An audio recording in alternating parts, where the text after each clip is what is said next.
obviously home to St. Kitts with a new medical degree and ready to go into service and practice. You set up your practice here. I remember on the passing of Sir Cuthbert, a lot of us then found out the key role that he would have played in assisting you as a young medical doctor returning home. Tell us about those early years in practice, what that was like. Well, I came back to St. Kitts back in 1986. I finished my training in Jamaica in 1984, and I went on to Trinidad to do my internship. Now, Trinidad was an experience. Internship then was 2 years, and although you would have been into Barbados and Jamaica, Trinidad was a different experience. It's the land of Calypso and the land of Carnival, and the cultural mix as well, Indian, Chinese, Negro, beginning to understand to a large extent the politics of race, you know, because I mean, you saw Jamaica, politics of maybe class, but here in Trinidad, I mean, I'm now a medical doctor, young, and recognizing that politics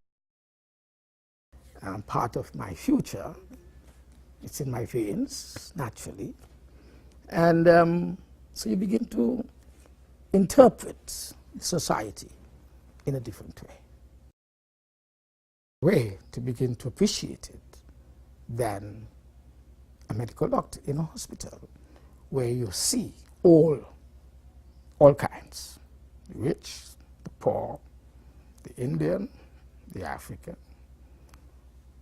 all interplay there. And so the experience in Trinidad for me, although it gave me the opportunity to hone in on my medical skills, it also began to give me the opportunity to think more widely, more broadly with regard to politics in the Caribbean. And so that was a very important experience. But what was also something that I was just speaking about it in Trinidad just the other day. I said, Trinidad was the country that allowed me to appreciate that you had to work and you had time to play. Because every single weekend, as long as I was not on duty, some friend would have picked me up and we went throughout, sometimes coming back either late Sunday night or Monday morning, getting ready to go to the hospital to do your ward rounds. So that opportunity was provided to me by Trinidad. And so in a different way, I believe I've been shaped for the future. Went first to school in Barbados, went on to Mona in Jamaica to do my medicine, and then in Trinidad. So when I got into politics, to a large extent, I think I had a full appreciation of what the political and social and economic structure was like in the Caribbean region. Because I lived in an oasis country, Barbados, Trinidad, Jamaica. And I became fully engaged in knowing that I had to be serving the entire region as a politician, as a member of parliament, as a minister of government, and as a regional spokesperson for the entire Caribbean region. And I understood the cultural aspects of each of the island and of the Caribbean on a whole when pursuing my specific roles and responsibilities and providing the services that I provided eventually with the help of the people of St. Paul's, Newton Ground, be Parsons, Sadlers, Harrises, electing me for 29 years of service to serve the people, not only of this country, but for the wider Caribbean and, of course, the world. A life of service. And tell me a little bit now about the period in time when you would have decided, even in your practice, that I'm giving, but there is more that I can do. You just alluded to these years in Trinidad and your movement throughout the region, broadening your horizons and really putting in perspective for you a number of things which created the person that you have become now. When did you decide, and how did you marry in your mind a career in politics with a career in medicine? See, because of where I started, I didn't say before, but I'll say it now.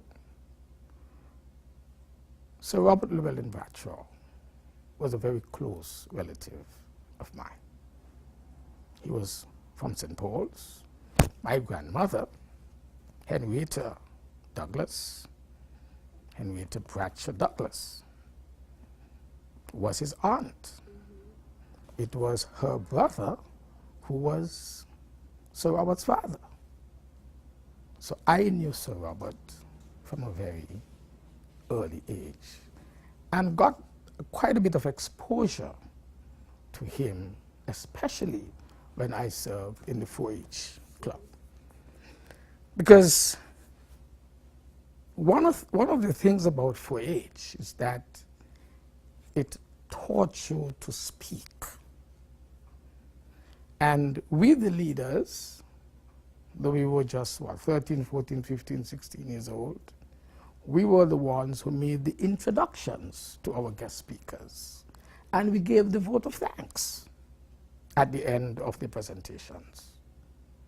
So we were taught very early the importance of public speaking. I remember we were in the girls' high school building, which was destroyed by fire eventually. It's now the same site that we have the Community and Social Development. We were having our Easter, I think we used to have convention on Easter, the Easter weekend. And we will have the ministers of government come in and address us as young 4-Hers. And I remember that at the end of Mr. Bradshaw's presentation, I made a statement to the effect that if we would practice, maybe, I can't remember what the topic was, it must have been love and discipline and so forth. And I said if we would only practice, that we would point our country to the moon, something of that nature. It was a colorful expression I had used then. And he got up after I had given the vote of thanks, making those remarks, and he said he wanted us to know that this little boy here from St. Paul's is my cousin.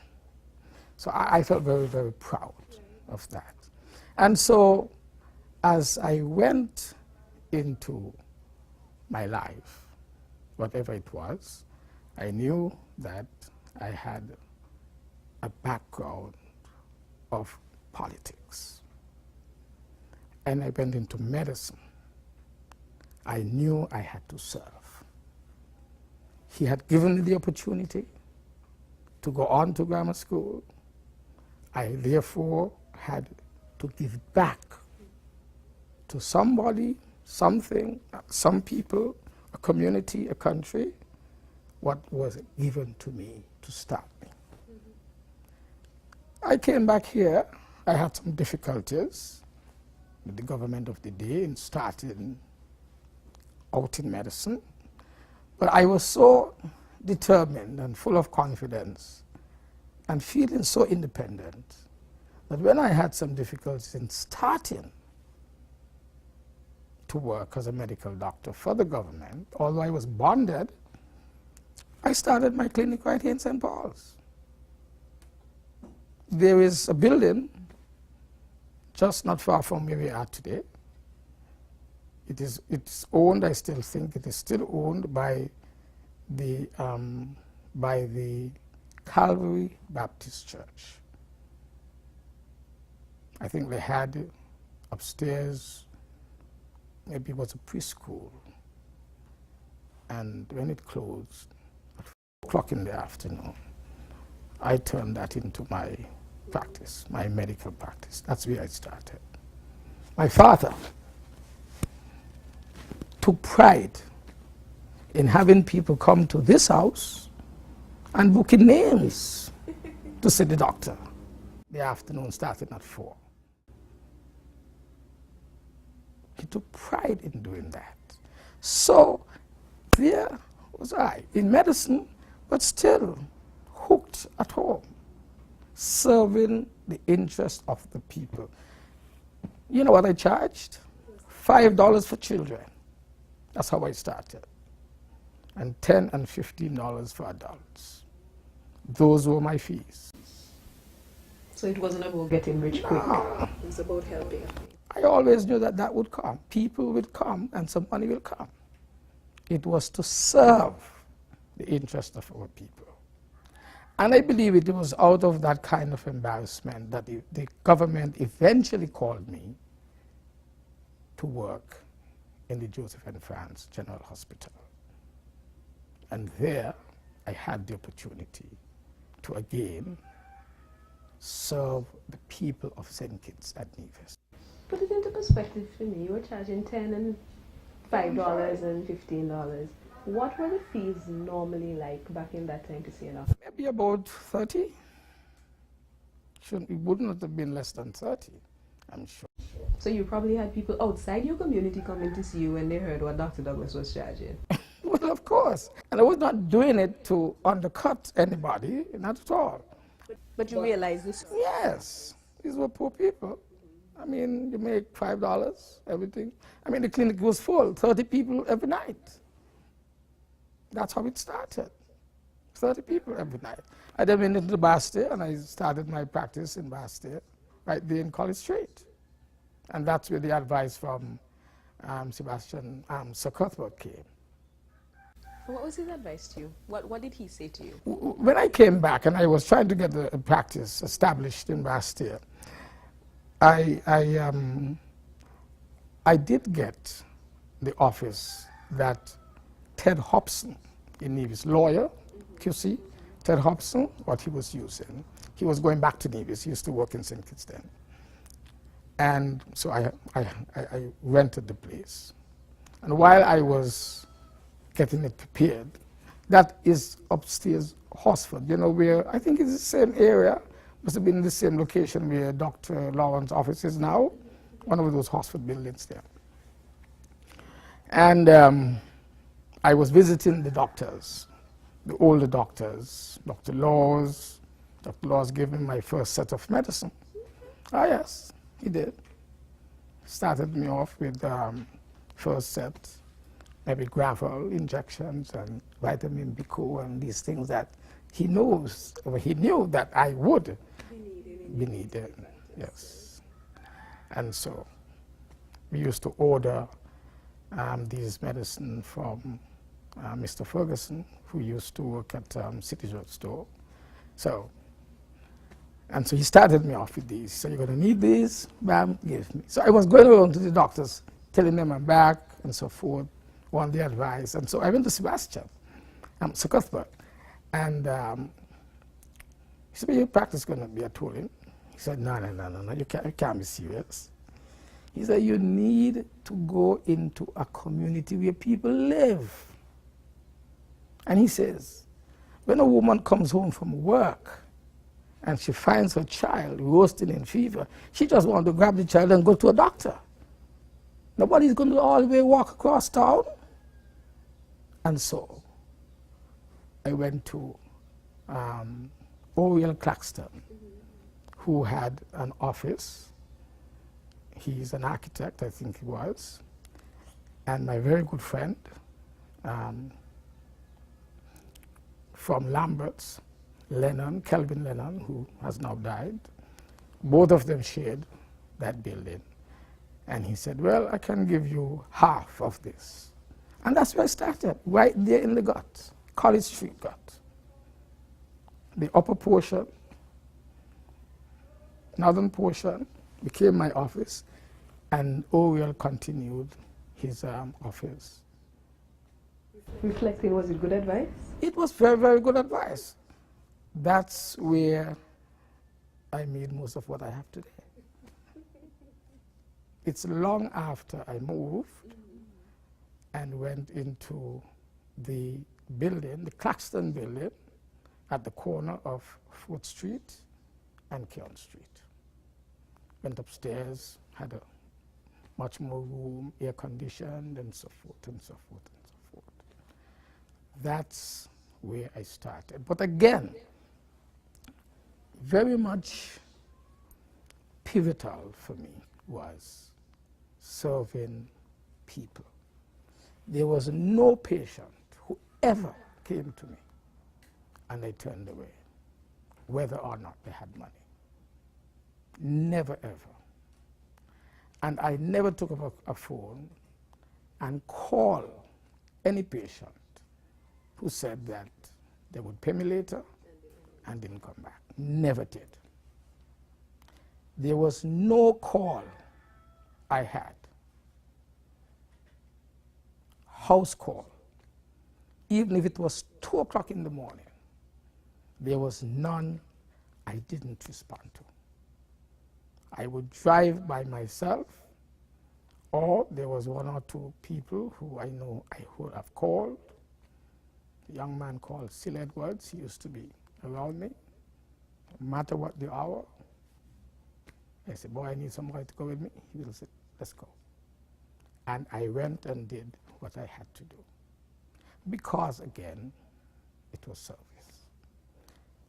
Always, at the back of my mind, you have to serve people. And if someone didn't help you to start, you would not have been here. Therefore, you have to demonstrate. Always demonstrate gratitude in whatever form, serving the interest of the people. So it was not difficult to move from medicine to politics. Medicine is serving people, helping to cure the mind. Politics, serving people, helping to cure the ills of our country, socially, economically, and politically. Making sure that you would be able to use your intellect, your experience, your appreciation of how a country should be run, especially a democratic country. Understand the basic principles of democracy and challenge it so that there would be change when it was necessary to effect change. I respected Dr. Simmons very highly. He was my senior in the profession that I chose. But my challenge to him was spirited and passionate, because we would have had 2 different perspectives as to how people should live. And as a result of that, challenged him. No animosity. No animosity, with deep respect, profound respect, always, because he was my mentor in medicine. But we had different opinions as to how a country should run. When your people could not participate in the basic necessities that your country had to offer, when they are being treated as second-class citizens, you can't stay silent, especially from medical training as well. You had to go out and be an advocate. And that's what drove me into what eventually I became. Before we get into more about your political career, because that's where we are now, I just want to know, and I'm sure those of us watching would like to know as well, have you kept your medical hand in practice? I have never lost my interest in medicine. Never lost. I loved medicine. I remember when I came back, a good friend of mine, he told me, Dr. Douglas, or maybe Denzel, because good friend, I wish I would have told him I would call his name, but I'm not going to call his name because it's not everybody wants that. He was a pharmacist, good friend, saw me come through, and he says, you know, you should spend some time with Dr. Lake because he was going to be retiring and so forth. And maybe you should, Dr. Lake was general practitioner, but he was doing the psychiatry that was necessary in the country. He was our psychiatrist, so to speak. And I started every Thursday.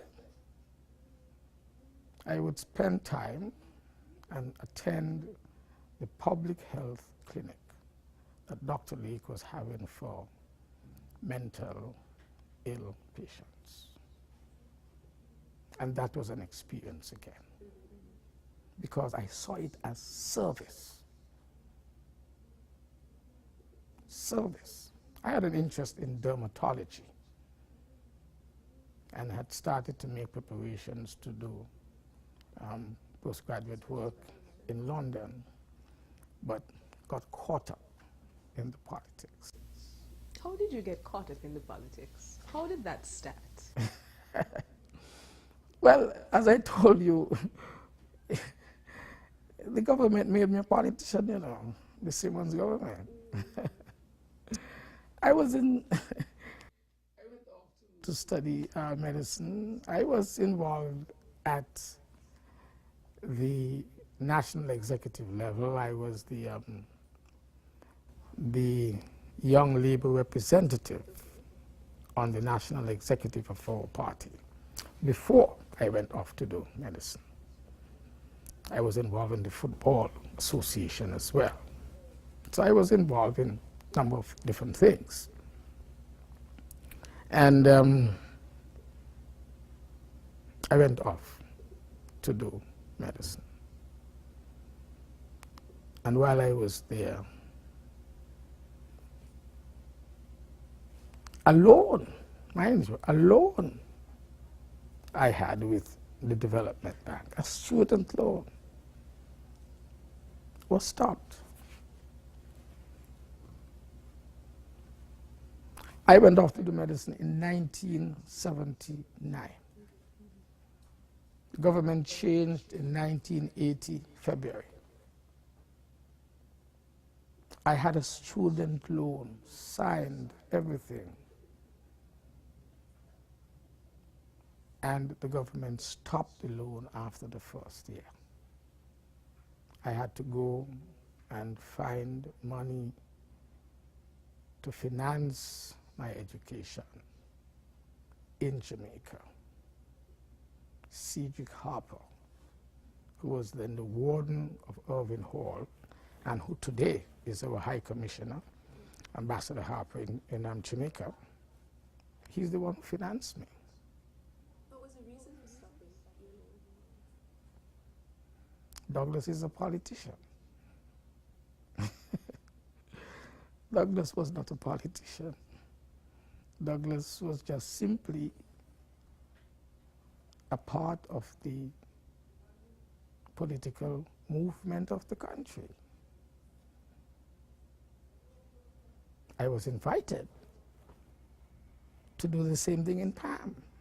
I said, no, I'm a labor man. Background is labor.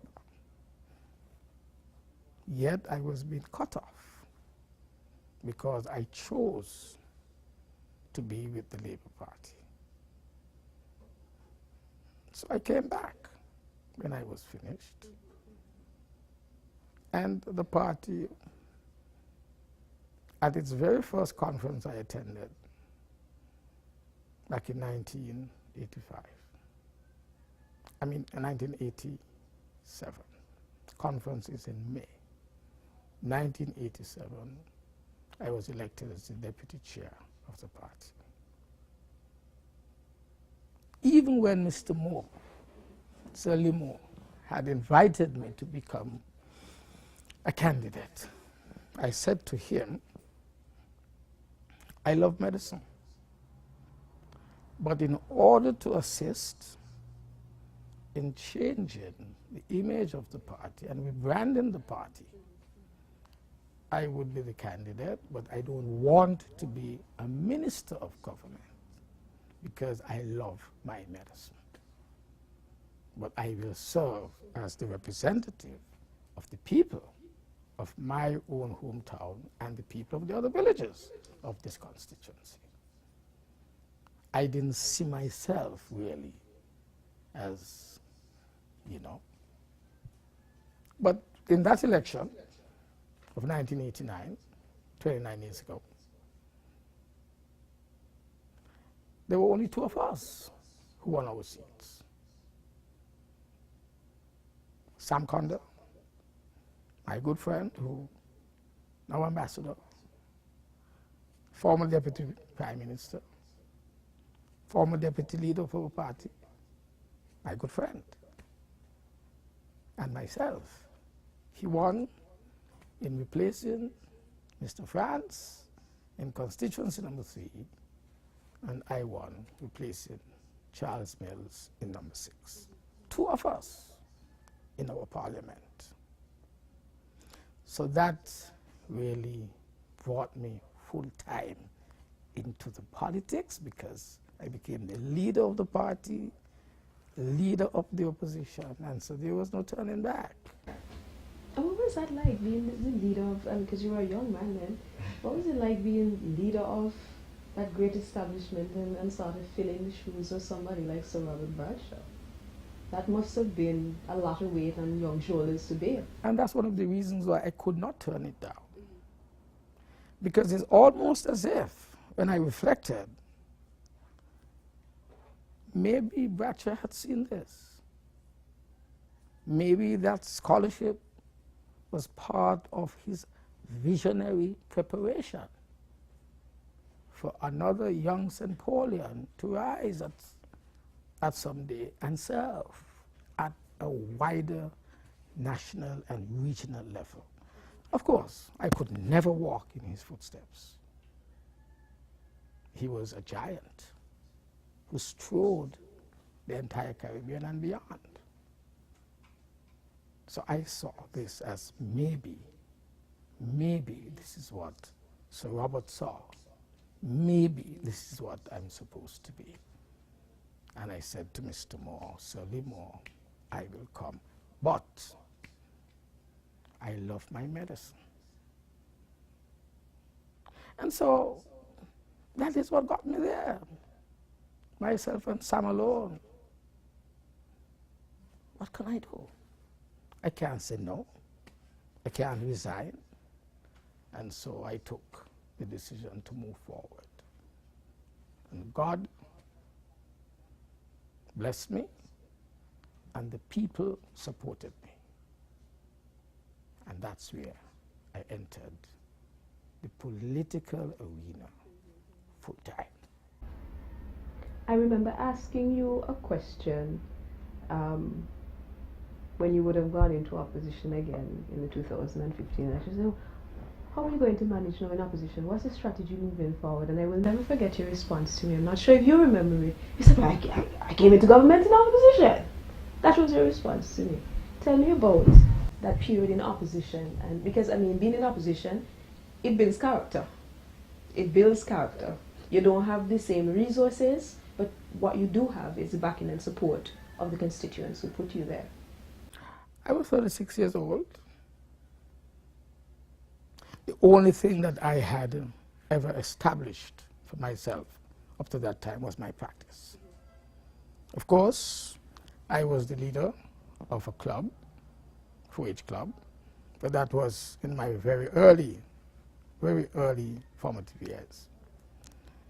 Here is now a party. with all kinds of contentions. The very first challenge I think I had was to name the senator who would sit with us in our parliament back in 1989. And the way we did it was by consultation. I couldn't do it by myself. Yes, it's my duty to get the person presented to the Governor General, etc. But the party had to consult with the party executive, my own colleagues who would have just come out of the elections with me. You had contending views, Trades and Labor Union, significant organization, sister organization of our great party. You had issues of maybe Mr. Mills continuing because his years to get full pension, there was some uncertainty about that. And there was the contemplation that maybe Mr. Mills should sit again as senator to qualify and so forth. Strong views for and against. You had the youth arm of the party. I was 36.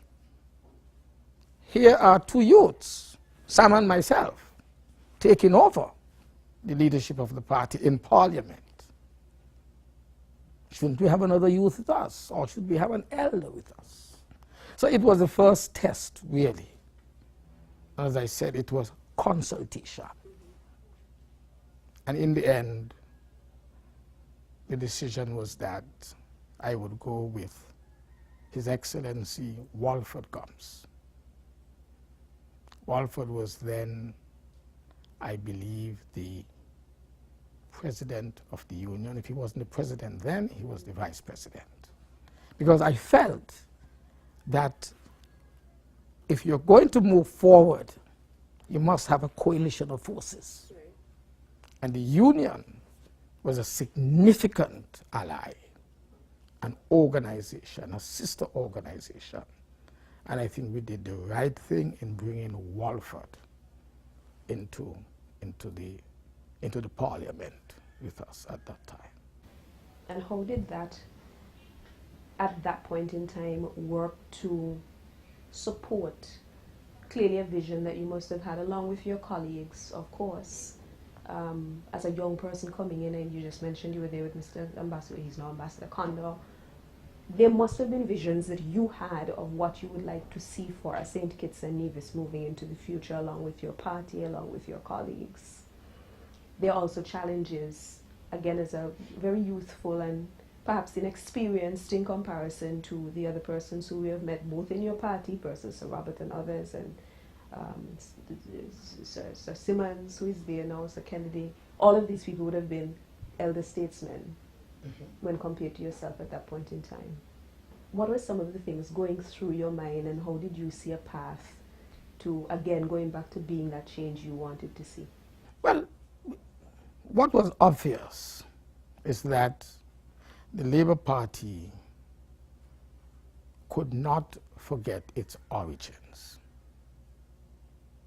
And we felt very strongly, even though we were decimated in the last elections, winning 2 of the seats, that the country really preferred to have a Labour Party. Because the Labour Party is the soul of the people of the nation. It speaks to the people issues. The St. Kitts-Nevis Labour Party. I'm not talking about play parties, Labour parties. I'm talking about the real soul of the people, the St. Kitts-Nevis Labour Party. And that's why we felt that having the union, remembering and recalling the tremendous leadership the union would have played, but at the same time conscious of the local politics surrounding the Union and how it had become vilified and, you know, negated and everything over the years. We, however, could not just simply cut loose of the Union. So it was important to have someone like Walford there and to encourage and hoping that we would have led to a renaissance of the Union so that it would rediscover its original historic roles, but at the same time conscious that the world had changed and therefore it needed to be modernized. And so we thought that the Union had to be an important part in moving forward to represent the people of St. Kitts and Nevis as an administration, as a government. What were some of the issues facing St. Kitts and Nevis at the time that needed immediate attention in Europe? We had a lot of worker issues, labor issues. In fact, the government of the day had succeeded in discrediting the Union. It had succeeded in basically almost outlawing the Union. People were afraid to become part of the Union. And so a lot of labor issues were arising. People were being dismissed. People could not display basic rights, either at work or otherwise. And there would be really no union representation. I mean, establishments were telling you, you know, we don't want any union people inside here. And this is a country that was built. All of the labor laws would have been built on the agitation and the tremendous efforts of the union over the years. You had serious rights, serious issues of people's right to work. If you were serving as a member of the Labour Party, you could not find work. Government outlawed you from government service. People were being nakedly discriminated against. Children of labor rights could not go on to universities. Whole village or several villages, parts of the country, were totally ignored in terms of their social development. No education opportunities beyond a certain point. You understand? No housing, no work. So what the heck people will do? And so the passions flared in the country and took us to the streets again and challenged the government of the day, because that could not be right. Couldn't be right. And all of that must have played a key role in what eventually happened in '93. That led up to this atmosphere, led up to that. So because I don't think a lot of people understand the context of that '93 to '95 period and what would have happened before that played into how that chain of events turned out. Tell me about what you can recollect during this time, because that was a turning point for you and the Labour Party. Yeah, I mean, you have a situation where you've been treated as a second-class citizen in your own country. Who wants to live like that? We knew what was happening in South Africa, Zimbabwe and those places. Blood had to be shed for people to get their rights. We just couldn't think that in a modern democracy in St. Kitts, people should go to those extremes to get their basic rights. It shouldn't happen. And so we basically agitated, educated the people, got people understand what is their rights, your right to vote. By voting, you change governments. not by bloodshed only, because we had come too far. Those were in the 30s and the 40s, when people were being shot up at Buckley's. We had come too far from that era to go back there. And so proper education was going to be important. Encouraging people to register to vote, bringing to bear on the parents of children that you have to see that they become electors. Otherwise things will not change. Making it possible for persons who are living in the diaspora, who were still registered as voters, making it possible for them to come home and exercise their franchise. Those were the fundamental areas that we had to work on, preach and teach the people, and let them understand that this is their country and their future. It lies in their hands. In fact, that was a very common expression from the platform. Your future, it's in your hands. And eventually, it gave way. People were prepared to do what was necessary. And in 1993, we saw people's passions flared because people had voted to change the government. The Labour Party had captured the majority of the popular vote. We had gone to Nevis seeking to have support from our Nevis colleagues who had won the elections. And then we were basically fooled when we were negotiating with the Governor General. He told us to come back at a certain hour because he gave us time to try to put a government together. And while we were going back down the streets to Massey's house, someone said, but listen, the governor is swearing in the government. And people's passions flared. People cried. I saw people on the sidewalk on Church Street crying long tears. And eventually the people took to the streets. They took control of the streets. And by nightfall, the country had changed dramatically. People decided, we voted to change the government, and the government must be changed.